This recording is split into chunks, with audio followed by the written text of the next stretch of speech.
രണ്ടാമത്തെ മണ്ഡലത്തിലേക്ക് നമ്മൾ പോകുന്നു. മലപ്പുറം മണ്ഡലം. മലപ്പുറത്ത് മൈലാഞ്ചി മൊഞ്ചുള്ള മലപ്പുറം എന്നാണ്. മൈലാഞ്ചിക്ക് ചുവപ്പാണ് നിറമെങ്കിലും മലപ്പുറത്തിന്റെ മൊഞ്ച് എപ്പോഴും പച്ചയായി തന്നെയാണ് ലോക്സഭയുടെ വിധി വരുമ്പോൾ നമ്മുടെ മുന്നിലുള്ളത്. 7 നിയമസഭാ മണ്ഡലങ്ങളും പച്ചയായ മണ്ഡലം, കോണിയായ മണ്ഡലം, ലീഗിന്റെ മണ്ഡലമായ മലപ്പുറം.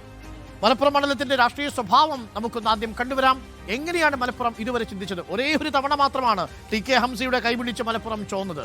ബാക്കി എല്ലാ ഘട്ടങ്ങളിലും മലപ്പുറം ലീഗിനോടൊപ്പം നിന്ന മണ്ഡലമാണ്. മുസ്ലിം ലീഗിന്റെ പൊന്നാപുരം കോട്ട.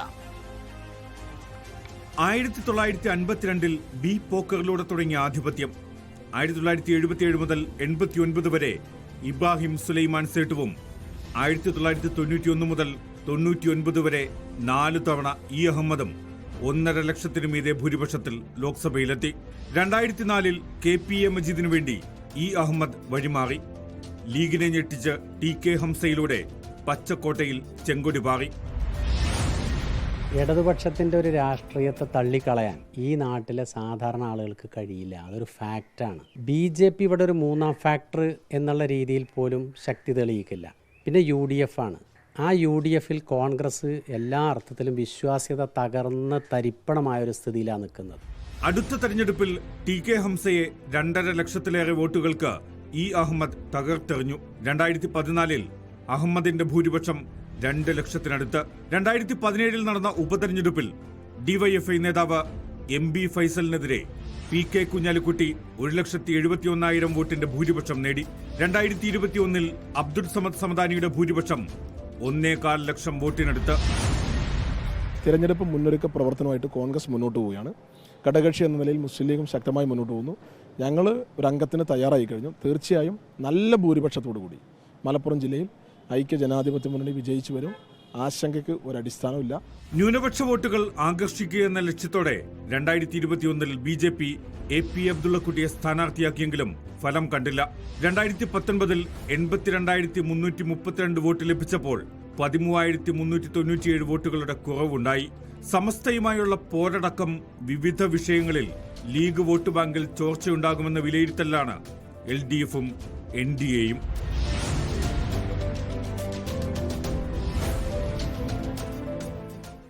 7 നിയമസഭാ മണ്ഡലങ്ങളും മലപ്പുറത്ത് ലീഗിന് അനുകൂലമായി ചിന്തിച്ച മലപ്പുറം ലോക്സഭാ കോൺസ്റ്റിറ്റ്യുവൻസി 2014 മുതൽ ചിന്തിച്ചത് എങ്ങനെയാണെന്ന് വളരെ വേഗം നോക്കി വന്നാൽ 2014 UDFിന് 51.29%, 2017 ആകുമ്പോഴേക്കും 55.10%, 2019 ലോക്സഭാ തെരഞ്ഞെടുപ്പ് ആകുമ്പോഴേക്കും 57.01%. അത് 2 ഉപതെരഞ്ഞെടുപ്പുകളാണെന്ന് പ്രേക്ഷകർ ഓർമ്മിക്കണം. 2017 ഇ അഹമ്മദിന്റെ സമയത്ത്, അതിനുശേഷം 2021 ലോക്സഭാ അംഗത്വം രാജിവെച്ച് PK കുഞ്ഞാലിക്കുട്ടി വരുന്ന ഘട്ടത്തിൽ സമദാനി ലോക്സഭയിൽ കുറഞ്ഞത്. അതെ, 2014 മുതൽ കൺസിസ്റ്റന്റ് ആയിട്ട് വളരുകയാണ്. 51.29, 55, 57 എന്നിങ്ങനെ വളരുമ്പോൾ 2021 കേരളം മുഴുവൻ ഇടതുപക്ഷ തരംഗം ആഞ്ഞടിക്കുമ്പോൾ മാത്രമാണ് ഡിപ്പായി പോകുന്നത്. സമദാനിക്ക് 13,000-ലേറെ വോട്ടുകൾ മാത്രമായിരുന്നു ലീഡ്. PK കുഞ്ഞാലിക്കുട്ടിക്ക് 57% കിട്ടുമ്പോൾ സമദാനിക്ക് 48%, അതായത് 9%. അതെ 25% 2019 തെരഞ്ഞെടുപ്പിൽ CPM-ഉം IUM-ലും തമ്മിലുള്ള വ്യത്യാസം. 57% മുകളിലാണ് കുഞ്ഞാലിക്കുട്ടിയുടെ വോട്ട്. അവിടെ 32% CPM-ന് കിട്ടിയത്. പക്ഷേ 21 ഉപതെരഞ്ഞെടുപ്പിലേക്ക് വരുമ്പോൾ 49% കുറയുന്നു. അതായത് 8% കുറവ് സമദാനിയും കുഞ്ഞാലിക്കുട്ടിയുമായി കമ്പയർ ചെയ്യും. പക്ഷേ സാഹചര്യം മാറി. കാരണം 2019 ലോക്സഭാ തെരഞ്ഞെടുപ്പിൽ രാഹുൽ ഗാന്ധി ശബരിമല ഫാക്ടറികൾ ആഞ്ഞടിക്കുന്ന ഘട്ടത്തിലാണ് മലപ്പുറത്ത് ഏറ്റവും ഉയർന്ന പോളിംഗ് ഏറ്റവും ഉയർന്ന UDFിന്റെ വോട്ട് ശതമാനം 57% എന്ന നിലയിലെത്തുന്നത്. എന്നാൽ കേരളത്തിൽ ഇടതുപക്ഷ തരംഗം ആഞ്ഞടിക്കുമ്പോഴും 50-നോടടുത്ത് വോട്ട് പെർസെന്റേജ് ലീഗ് നിലനിർത്തിയിട്ടുണ്ട്. അല്ല, അത് ശരിയാണ്. പക്ഷേ 32% നിന്ന് 38% സാനുവിന്റെ വോട്ട് മാറുന്നുണ്ട്.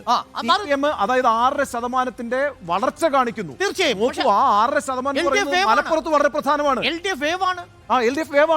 അപ്പോൾ പക്ഷെ അതേസമയം തന്നെ BJPയുടേത് കൺസിസ്റ്റന്റ് ആയിട്ട് ലോ ആവുന്നതും നമുക്ക് കാണാം. 7.58 നിന്ന് 6.27 എന്ന രീതിയിലേക്ക് മാറുന്നു. അബ്ദുള്ളക്കുട്ടിയാണ് മത്സരിക്കുന്നത്. AP അബ്ദുള്ളക്കുട്ടിയാണ് മത്സരിക്കുന്നത്. അബ്ദുള്ളക്കുട്ടിക്ക് കാര്യമായി കോൺട്രിബ്യൂട്ട് ചെയ്യാൻ സാധിച്ചിട്ടില്ല. അപ്പോൾ ഈ കണക്കുകൾ വളരെ വ്യക്തമാണ്. ലീഗിന്റെ അടിയുറച്ച മണ്ഡലമാണ്. ശക്തമായ ഇടതു തരംഗം ഉണ്ടാകുമ്പോഴും 49% ലീഗിന് അനുകൂലമായി തന്നെ വോട്ട് രേഖപ്പെടുത്തിയ മണ്ഡലമാണ്.